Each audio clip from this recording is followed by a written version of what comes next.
5 years ago, I was 16. Our family had a nasty issue occur. I'm only here today because my cats are the greatest pets ever. I lived with my mother until I was 18. Her family lived nearby, and it wasn't uncommon for relatives to visit often. One of those relatives was my older cousin Alan. He came by mostly on the weekends. Alan was a druggie and a drunk, but I treated him with the same respect and trust as I would anyone else in the family. Until one day, he came over to visit my mom and get some food. I'm sitting at the kitchen table doing homework. He walks over to talk to me, and my kitten Luna flips. This is a 2-month-old little black cat, sweetest thing ever. She doesn't scratch, bite, she's perfect. But when Alan approaches, she lets out this unholy growl. The only thing I can compare it to is a dying, cornered animal. It scared me shitless. Alan keeps approaching. Luna, sitting by my feet, suddenly jumps onto the table, where she knows she isn't allowed, and arches her back. She puffs out her fur and snarls shrieks at him. Alan backs off and leaves without getting his food. 2 minutes after he's gone, she's back to being my little angel. The same thing happened that next week, except this time I'm watching TV on the couch and Luna is in my lap. My other cat Coco is on the armrest. Alan shows up and tries to get near me. This time, both cats give an exorcist impression. I was horrified enough myself that I didn't dare move. Once again, Alan leaves, immediately. Flash forward a month, I'm home alone. Alan knocks on our door, and being cautious, I answer with the chain on.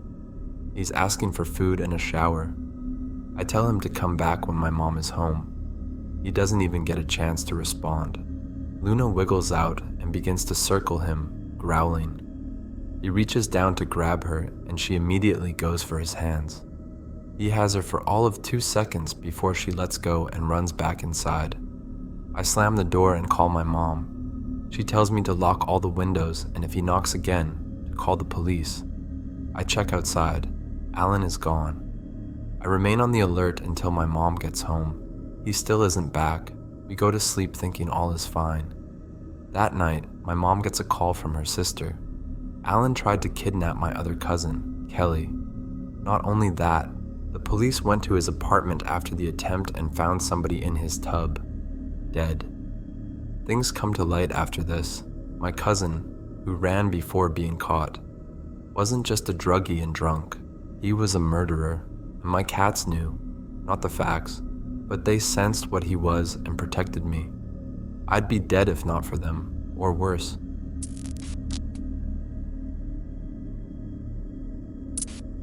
Six months ago, I bought my first apartment. My mom and sister helped me move, and the first week by myself was great. I was enjoying my freedom and independence and becoming a real adult who could support herself. After I had gotten used to the place, I was starting to feel a bit lonely. Coming home after school and work every night to an empty and quiet home was something I was not quite used to. Luckily for me, my neighbors had a cat. He was, and still is, a sweet and loving tabby cat that loved attention. The neighbors weren't very good pet owners, though. They neglected the poor thing and hardly fed him. He was literally skin and bones. So whenever the cat would come over to my place, I would feed him whatever I had in the fridge. A few weeks passed since I moved in, and the neighbors decided to move. It took them 3 days in total to pack up their stuff and leave. I noticed a couple days after they left, their cat was still there, wandering around outside in the rain, looking pathetic. I kept him with me for a couple days, hoping that they would come back for him. They didn't. Once I knew for sure that they wouldn't come back, I checked with my landlord to see if I could keep him. After signing some papers and paying a pet deposit, the cat was mine. I decided to name him Crybaby because he was very vocal about everything, especially food. Crybaby had adjusted really well to his new life. He was gaining weight fast and was even more affectionate with me. With him around, I didn't feel lonely in my home anymore. Skip forward to 2 months. I was sleeping in my room when Crybaby woke me up, meowing loudly in the living room. Still half asleep, I I looked over to my alarm clock to see it was 4 a.m. He never did this before, at least not this early in the morning. Once I got out of bed and walked to the living room, I became more alert. I didn't just hear my cat, I also heard something else that made my stomach churn. Someone was jimmying my locked front door as my cat watched. For the longest time, I couldn't move. I stood there in my living room, paralyzed with fear. My thoughts raced, and my heartbeat was loud in my ears.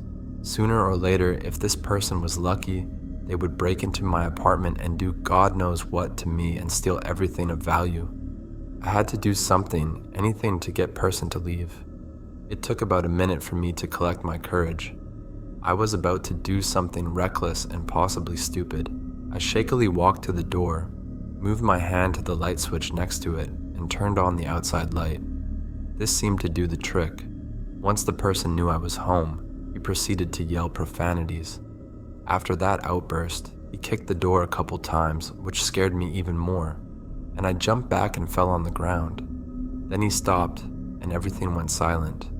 Again, I became paralyzed with fear. What was he doing? Is he still here, or did he leave? What if he comes back? I sat there for 10 minutes, straining my ears for any other suspicious sounds. I was relieved when I didn't hear anything else. Once I was in the right mind and not as panicked as I was earlier, I called the cops. I then found out I wasn't the only person who almost had their apartment broken into. 4 other tenants that lived in the same complex as me had experienced what I had gone through as well. Sadly, the cops never caught the guy. So he's still out there somewhere, and I hope to God that I never have to meet him. The one thing I am thankful for is that Crybaby is such a vocal cat, and that he was able to wake me up that night. Whether that guy was able to break in or not, I really do think that my cat did save me that night, and I think that I will always triple check to see if my doors are locked at night before I go to bed for the rest of my life.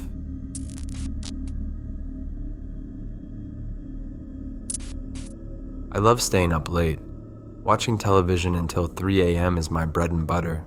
Suffice to say, this is a usual thing for me when I'm home alone. With my dad going away for work every 2 weeks and coming home for 1, it was very easy for me to get away with it while I was still in school. And for context, I lived with just my dad as my mom passed away from cancer when I was only 12. But I wasn't completely alone though. I had a tuxedo cat with the most fitting moniker, Tuxedo. I've had him since I turned 16, and he's kept me company during the many long Canadian winter nights when I was by myself.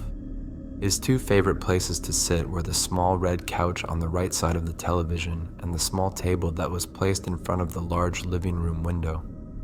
I also occupied the big red couch right in front of the television. One more important thing to note is that my dad always insisted I close the curtains on the large living room window when it became nighttime. To him, he thought it was dangerous to let people see into the house and could tempt them to break in. But in my mind, I always figured no one would be dumb enough to break into a house with lights on instead of a house with no lights on at all. So I usually just left them open the entire 2 weeks he was away. So on this particular night, I was watching a documentary. I think it was about some couple being held hostage somewhere in Australia. These certain documentaries would be on very late, which wasn't a problem for 18-year-old me in the slightest. Tuxedo obviously felt differently as he had chosen to gaze outside the living room window instead. As it had just entered commercial break, Tuxedo started giving soft cries as his eyes were staring in the direction of the front door, which was on the left side of the window. He usually does this if he sees someone outside at the door, which was more commonly done during the day than the night for obvious reasons. It was actually very out of the ordinary for Tuxedo to do this so late. At first, I assumed it might have been an outdoor cat or wild rabbit by the door, but I could tell Tuxedo's wail for especially worrisome, so I decided to check it out for myself. Here's the layout of my front door entrance. Tuxedo and I were on the top floor, but the entrance was at a lower level that was between the top floor and the basement. There was a small staircase that went down from the top floor towards the front door. and a second small staircase that went further down, away from the door to the basement. Hopefully that was a good explanation of it. So I'm standing at the top of the staircase, about to go down and open the door to see for myself, when I see a large shadowy figure in the frosted glass of my front door. I nearly collapsed to the ground when I saw this. It was definitely not my dad, and 11 p.m. at night, it was certainly not something I expected to see. I could tell whoever this was had something in the door and was trying to pry it open.